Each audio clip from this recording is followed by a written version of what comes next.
Good evening, ladies and gentlemen. My name is Abbas Imrani. Welcome to the first event of our very eventful spring.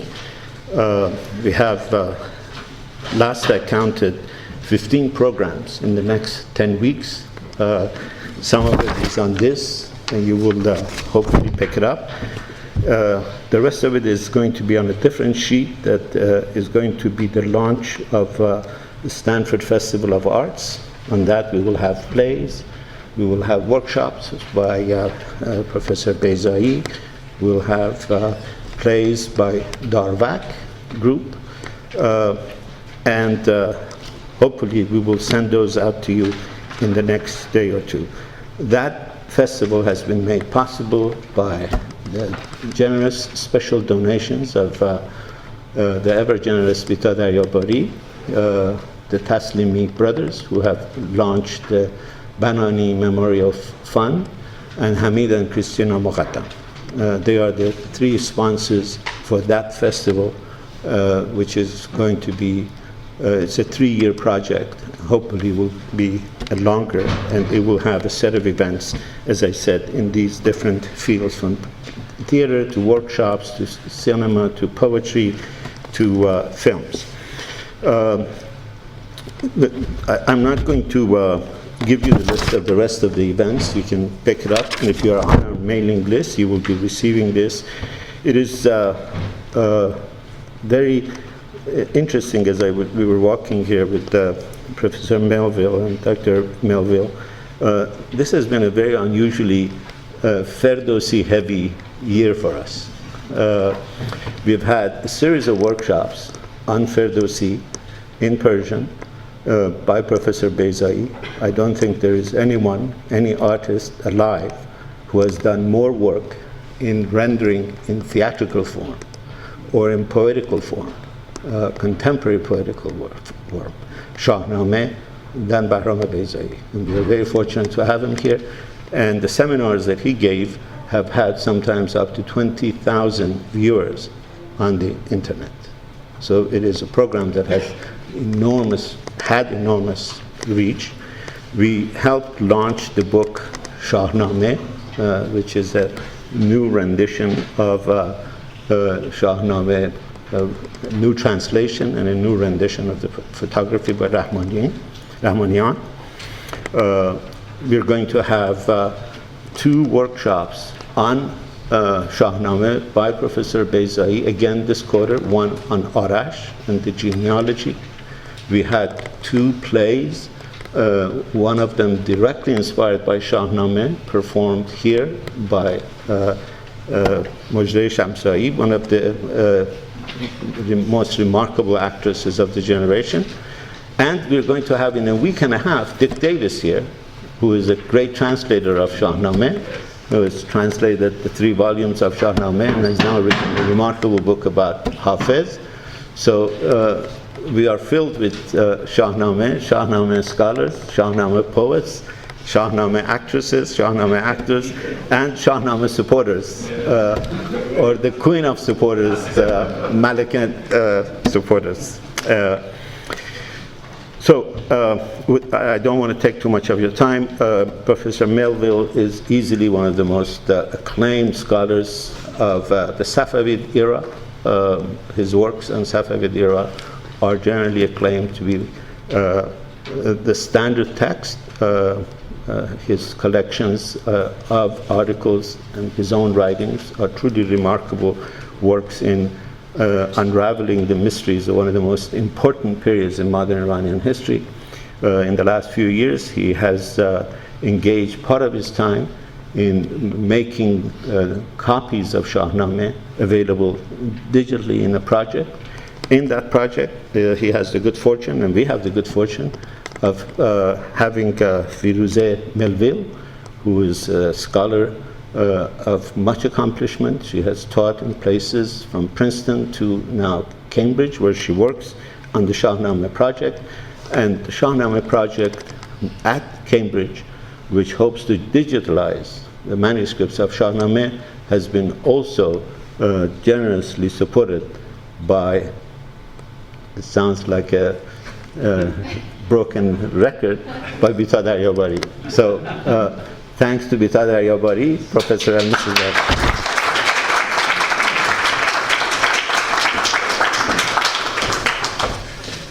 Well, thank you very much, Abbas, for that nice introduction, and of course to all our friends and hosts here. It's very nice for Firouzah and myself to have the opportunity to visit Stanford for the first time. California not for the first time, but the first time, I have to say, in such appalling weather, which we were hoping to avoid by coming west. Am I audible all right? Because if I bend over like this, I'll have a backache. Can you hear me? Yeah. Okay, well, the plan is that I'm going to talk for about half an hour or maybe a little bit less about the project that we've been involved in since 1999.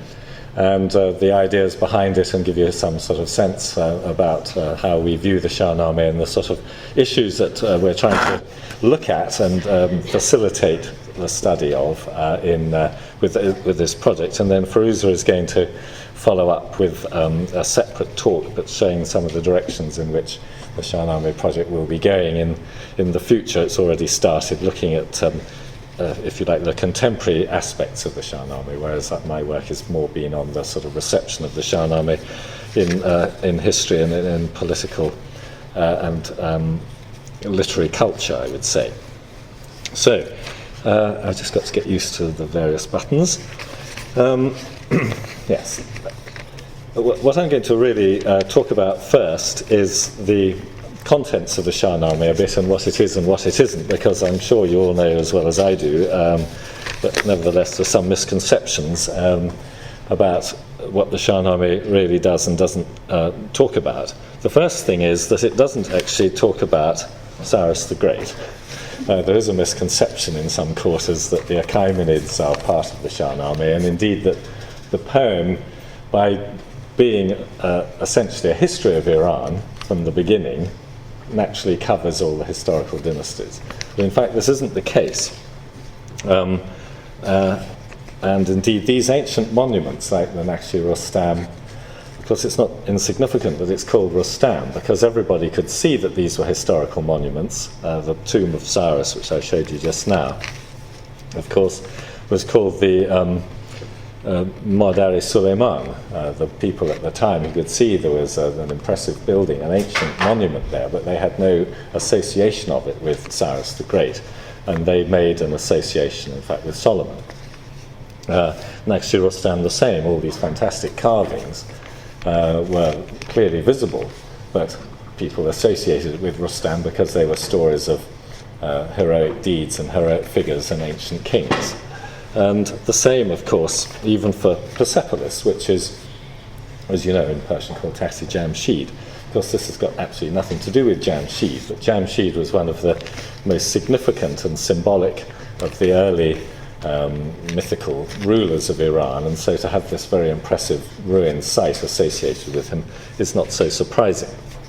So in other words, what we're seeing here is the characters from the Shahnama and figures that became emblematic and symbolic of different types of ruler and different types of experience being associated with ancient buildings and ancient history, whereas in fact they're not anything to do with the Shahnama itself. So I mentioned Jamshid. It's a good place to start. So I just want to say why it's important. Of course, Firouzah is going to pick up some of these things in different ways. Excuse me, I must also apologise for the fact I've got a frightful frog in my throat, which is inevitably going to get worse as my talk progresses. I'm afraid it's the way things are. So first of all, to talk about Jamshid, of course he's famous for many things: introducing the crafts, organising society into its component parts, which is a very important part of Persian political thought. The idea that everyone has their place in society. Of course, these were the soldiers, they were the religious classes, they were the cultivators, and then they were the artisans or the merchants. This is a very enduring concept, and it's absolutely fundamental, in fact, to political theory right up until probably recent times, that everyone has their place in society. And it's the job of the ruler to keep everybody in their place and to allow everybody to function properly within their allotted roles. So Jamshid was responsible for that, and also for bringing knowledge of many different crafts and mining and travelling by sea and all these things. But of course the trouble is he got too proud as a result of all these achievements. And as you know, after initiating Nowruz, which is the start of this new era, and taming the demons or the Deves, of course he lost his far, which is this absolutely essential charisma that marks a king out as someone fit to rule. And of course he came to a sticky end. So this is probably the first of the stories with a great political resonance, really, in later Persian culture. Another one, which Fruz is also going to mention, excuse me, is the very important story of Kaveh and Zahak. You all know, I'm sure, as well as I do, that Zahak was this famous Arab tyrant, and in the end, after having snakes, and I needn't go into all the details, this blacksmith Kaveh raised the banner of revolt, which in fact was his leather apron, which became the symbol of the Persian kings in revolt. And this was really, of course, an important moment in showing that in the end tyranny doesn't work and that the people are going to rise up. But he didn't rise up for himself. He rose up to reinstate the legitimate ruler. Excuse me. I feel rather crude swigging out of a bottle like this, but it can't be helped. So that's another story. So this is an important element in the Shahnama. It's a story that has a great later reverberation, of course. And another one is the murder of Iraj. So this is a classic example of a foolish ruler, Feridun, essentially, who divides up his kingdom. We all know that's a very bad idea. It's a bad idea in Shakespeare. It's a bad idea with Harun al-Rashid. It's a bad idea all through history to divide up your kingdom, because of course everybody is not content with their part. And what happens is that Iraj, who gets the best part, being the youngest son, gets Iran, and Tur, of course, gets Turkestan or Turkmenia, and the western side goes to his other brother, and they're jealous.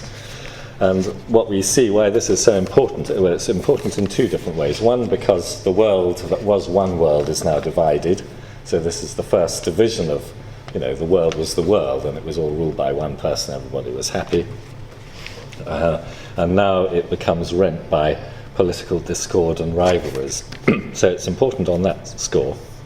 And because Iran, as it were, becomes separated as a distinct entity vis-à-vis Turkmenistan, or the Turkish, the descendants of Tur, and of course the West in the other way, while still being the best bit, which of course all Iranians would subscribe to that view. And it's also important because Iraj was an innocent, and this is an absolutely essential point, because he didn't necessarily want to be a ruler. He said, okay, you want my bit, you get on and rule, I'll go and retire and contemplate the Lord, and spiritual exercises. And in fact, his brothers paid no attention to this, and he was murdered in this way. Actually hit with a stool and all the rest of it. So this is extremely important, and it has its echoes, obviously, in Shi'i martyrdom and the whole idea of a murdered innocent. So the Shahnama, in other words, is the first narration of these absolutely essential core strands that run through Persian culture, I would say, not only political culture, but also the religious landscape, if you like, of Persian thought and belief. Anyway, so this starts off these great wars of revenge.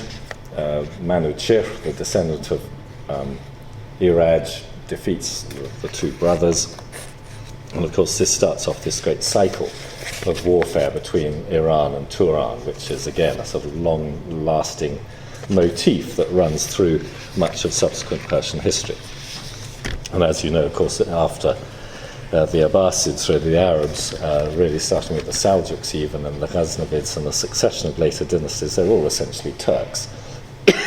So we see the influence of the Ineratian steppes also pressing very hard on on Persian territory and culture.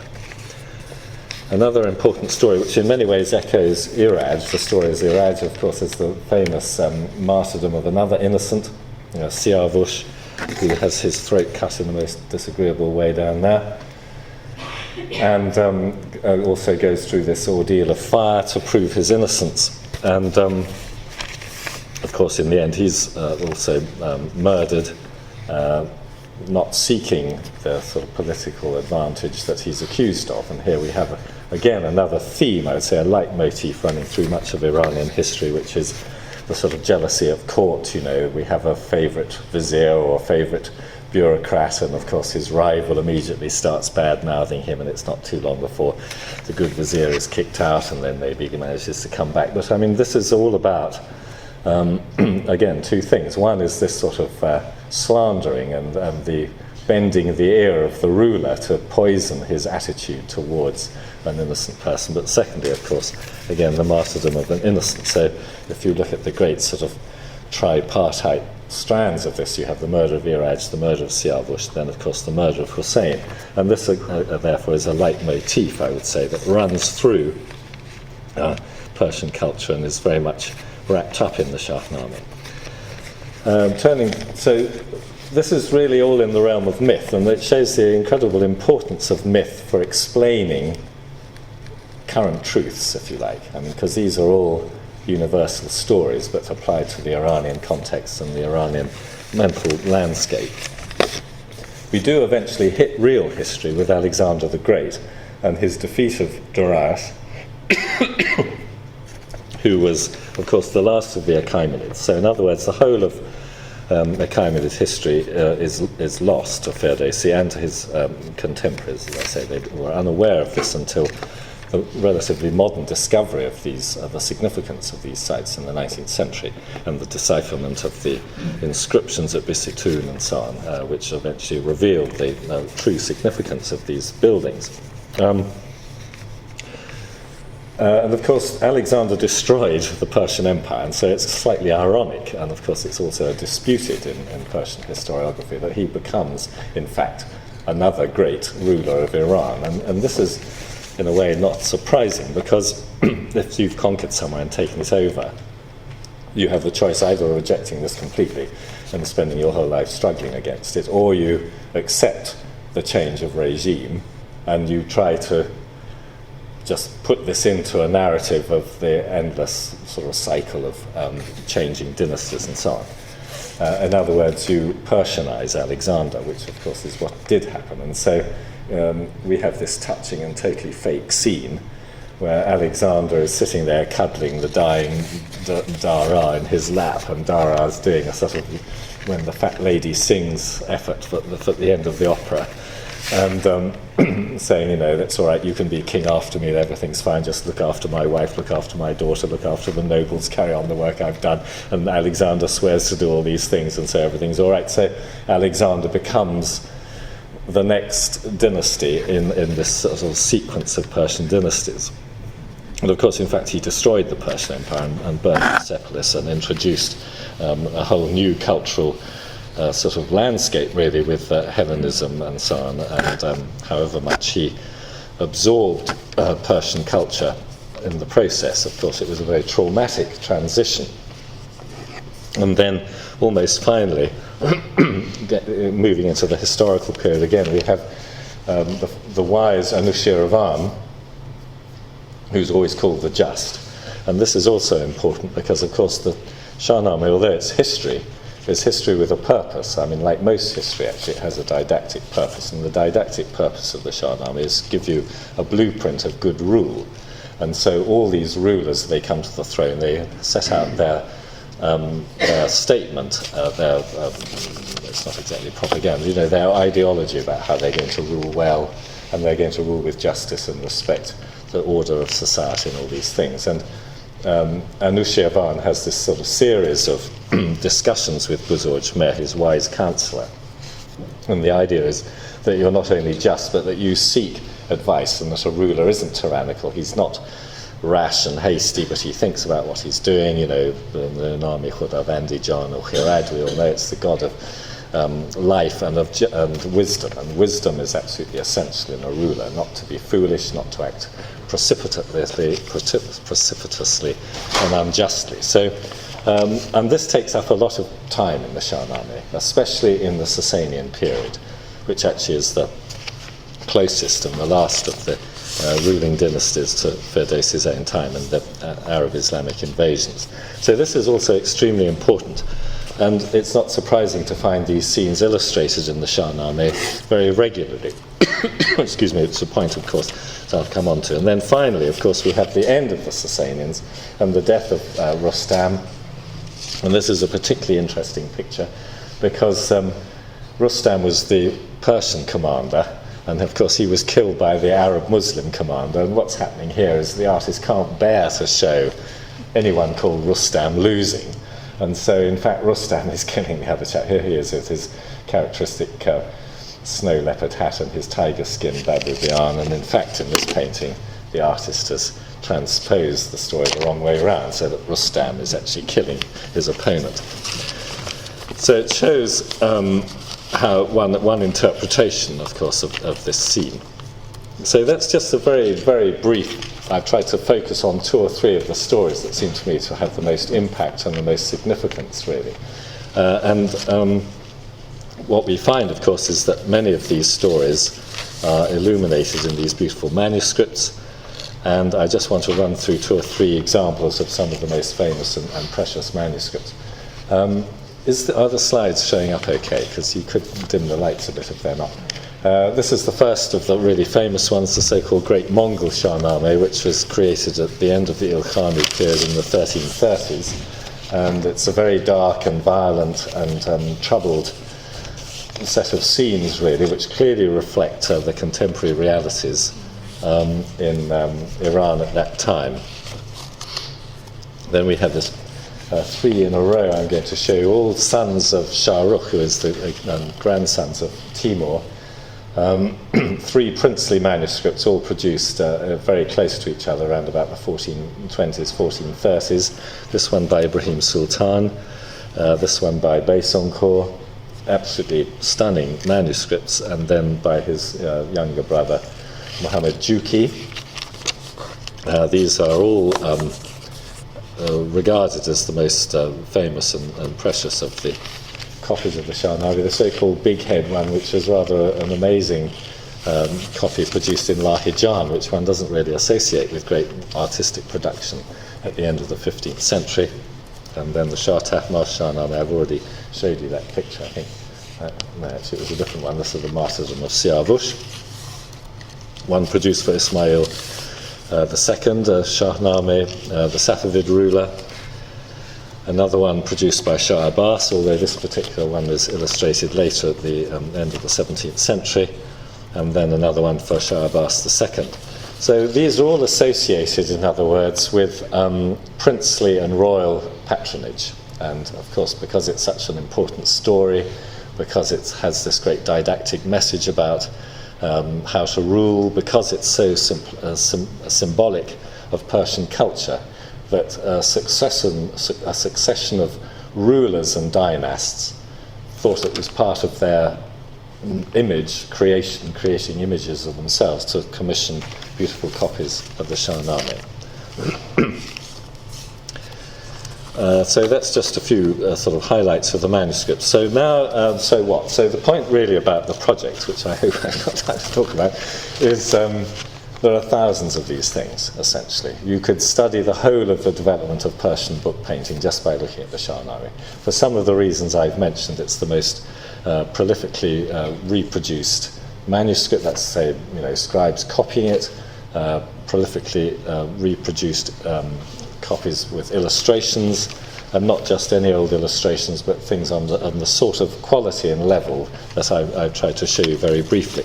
So if you want to study this phenomenon, there's a lot to put together. These things are collected in collections of museums and libraries all over the world. So it seemed to me in 1998 that it would be useful to try to create a database of these manuscripts and make them accessible to scholars, so you didn't have to fly from Petersburg to New York to Paris to, although it's nice to do all that, it's not necessarily all that easy. And when I started, of course, I was greeted with the most incredible disbelief when I said I want all the pictures in, not only your manuscript, but all your manuscripts. I mean, you can imagine the negotiations that had to go on. This is completely unheard of. Normally, scholars would get 1 or 2 pictures to illustrate an article they were writing or a book, and what one tends to find, of course, is that it's always the same picture reproduced time and time again.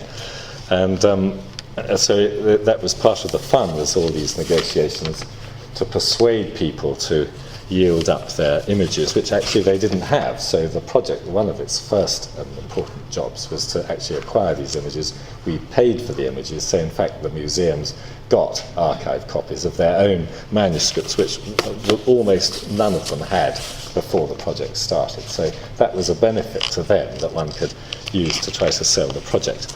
Anyway, this is very out of date. Well, not very, but I don't know what the latest figures are. We've now recovered over 1,500 manuscripts, recorded nearer 20,000 illustrations, of which about 3/4 I've secured images for. So,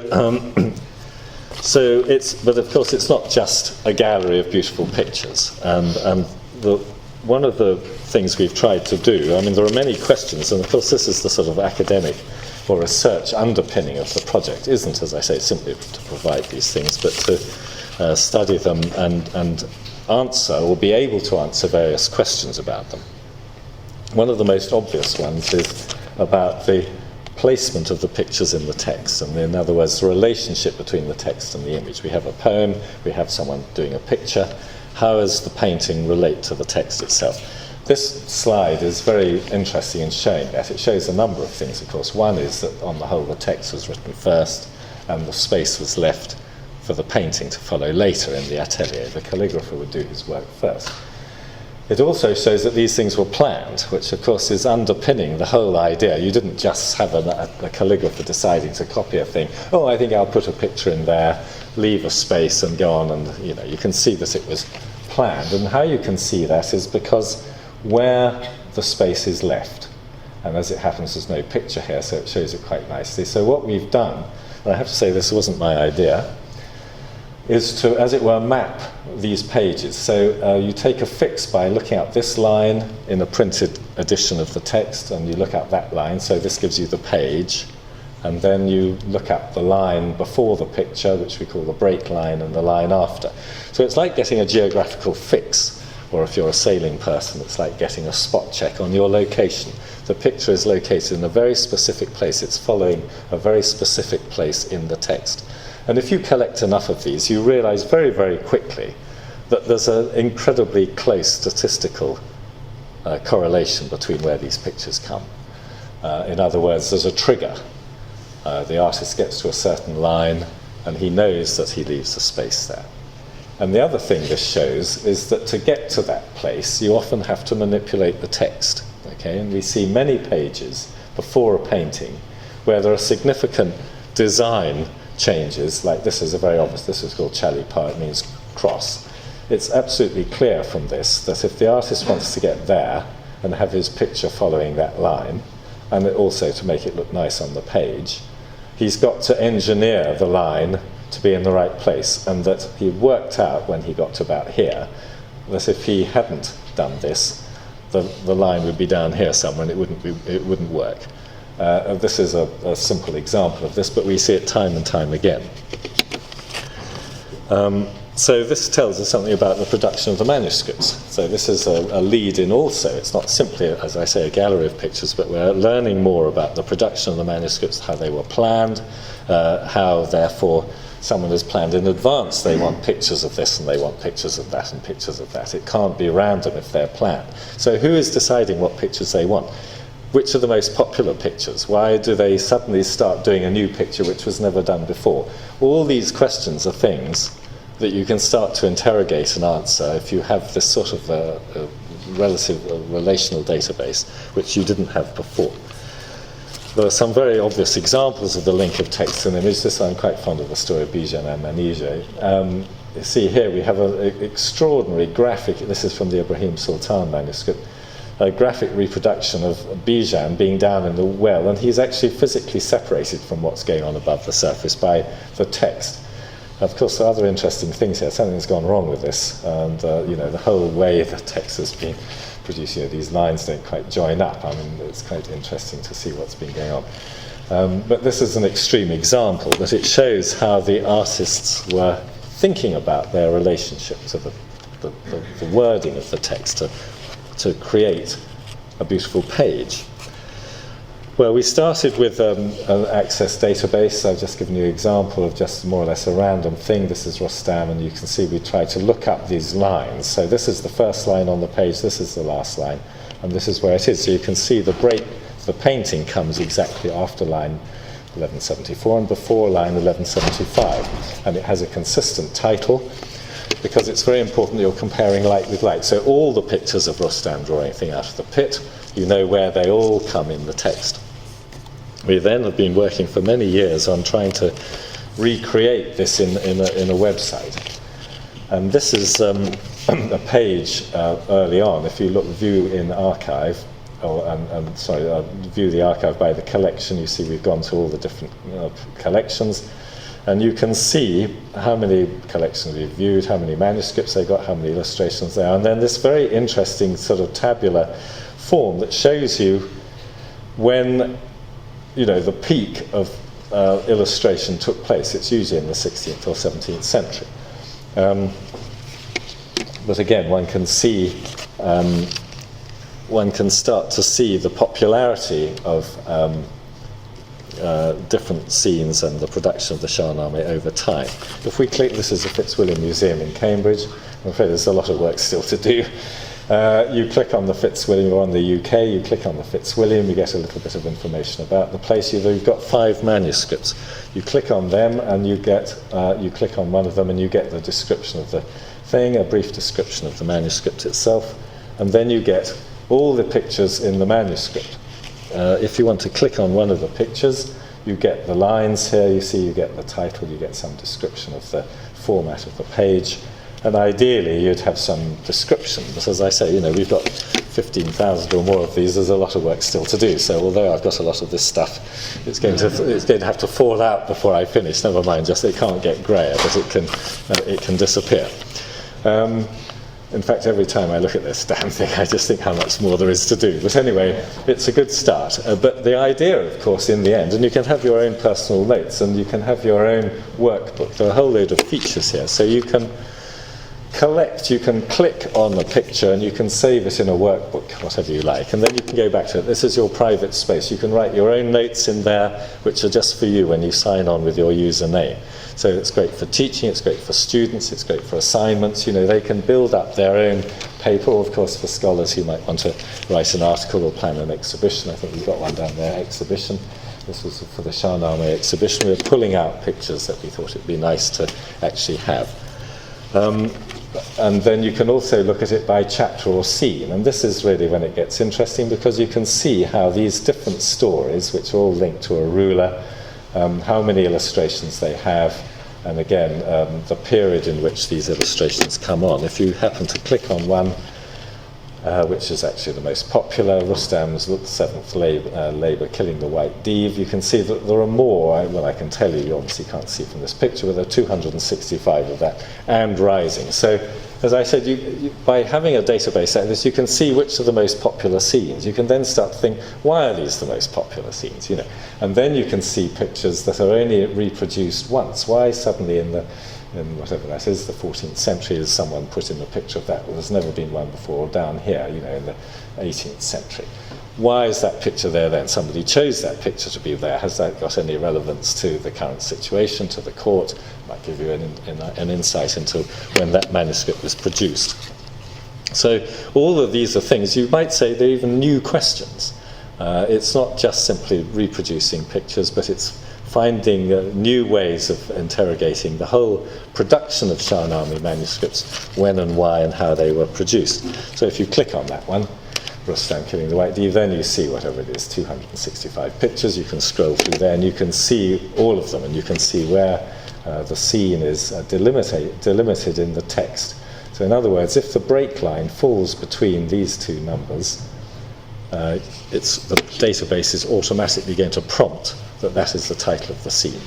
And of course that's also very interesting, because if it happens to prompt a different scene, you click in the break line verse where the picture comes in the text and it doesn't say Rustam kills the white div, you think, so what's gone wrong? It may be that it's just a bit lower down the page or a bit higher up the page, or it may be that the picture shows something and the text is showing something else. It may be a manuscript like that blank one, which has been finished 200 years later in India, and the chap's done a picture of an elephant hunt, and it's got nothing to do with the Shahnama. So in other words, it immediately focuses your attention on a seeming disparity between the relationship between the text and the image.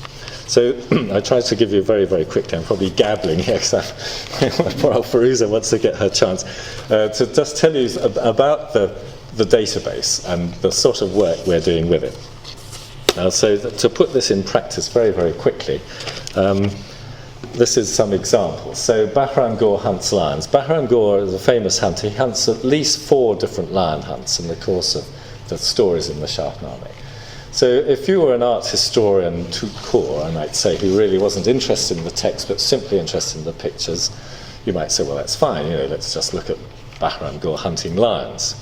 Or just the style. You might only be interested in the style of this picture, and actually in many art books you wouldn't get the text anyway, so who cares? But if you want to compare Bahram Gur hunting the same lions, if you like, you have to actually see that this is a deliberate choice to have that particular scene illustrated and not another one, and then how the artist has chosen to depict it. And in fact, here we have 2 totally different places in the text. This is verse 19:916 in the text, and this is a totally different place. They're both Bahram Gur hunting lions, but they're both different. So you're not actually comparing like with like. I mean, the point is with that, that you're not comparing 2 scenes. The artist isn't comparing the same 2 episodes. If you have K. Kavus Airborne, it's a famous story which is one of Firuza's favourites. This shows a different thing. They're both in exactly the same place, so that's good. This proves the point. Maybe this verse where the artist has introduced the painting in the manuscript is exactly the same. But here we have a different item, a different point about the relationship between the text and the image. Here we have K. Kavus just going up in the normal way. Of course, he's got the hungry eagles raising him up into the sky. Here we've got him shooting an angel and a fish, which has got absolutely nothing to do with the Shahnama whatsoever. This is from a different text, but because this story appears in other narratives, in other literature, in other literary works, the artists who start to illustrate this scene have become independent of the text. They're illustrating a well-known story of a chap going up into the sky and shooting an angel, and they're just using the iconography of that picture and applying it to a Shahnama scene which actually got nothing to do with it. And so this is a different relationship between the text and the image, and the independence, one of the things one sees very often is the artist actually becomes independent of the text, and they're pursuing their own tradition of illustration which departs from the tradition of the verbal part of the Shahnama.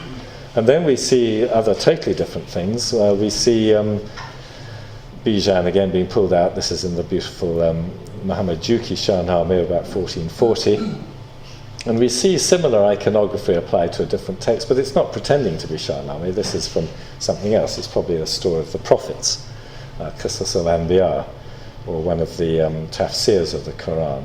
And there we see him being pulled out with rather similar iconography to the iconography used in the Shahnama. So it becomes a model for artists illustrating other texts. And then we see the whole story of Rustam being transposed onto other heroes. And of course the other big hero in Persian culture and in modern or more recent Persian culture is Ali, Imam Ali. And so here we have a whole story of Khavar-Nameh, or sometimes Khavar-an-Nameh, excuse me, which documents the adventures of Ali in beating the heathen and the infidel and converting skeptical rulers to Islam. He starts off his poem by saying he saw Ferdowsi in a dream, and he's emulating his work, and everything is in the same meter and so on. But of course the iconography by the artists who are illustrating the Shahnama. They also, following the famous picture of Rustam killing Isfandiar by shooting him in the eye with an arrow, and lo and behold, in the Shahnama we see Ali shooting his rival with an arrow in the eyes. And so not only is the text influential on later Persian texts, but also the iconography and the imagery that's developed to illustrate the Shahnama is used to illustrate other texts as well. So really briefly now, I'm in the last run. See, I'm not doing too badly, am I? Where did we start? I've got no idea of time. I hope you're all awake still. This is also to demonstrate more concretely the relationship between the image and the text. This is Farhad Mehran's beautiful idea for mapping a page. So here we have the lines which map this. And very quickly, this is the title. So we see that it comes very close. In other words, this is a very well organized page. The title of the episode is very near the beginning of the picture. And we also see that this break line, or the line, actually not so much the break line, as the line that describes the key moment in the story. In other words, when he's spearing him and he's got him over the back of his horse, it comes exactly in the middle of the painting. So that's one thing. So that shows how well planned it is, but it also shows how the text has been manipulated. I don't know if you can read this, but you can see we jump from line 1944 to line 1950. In other words, to fit this story in, the calligrapher has left out 7 verses, okay, to create the pattern on the page. So what we see there is a deliberate manipulation of the text to create a satisfactory page layout. I think, in fairness to Firouz, I'll stop, but this can be demonstrated in real life by other things.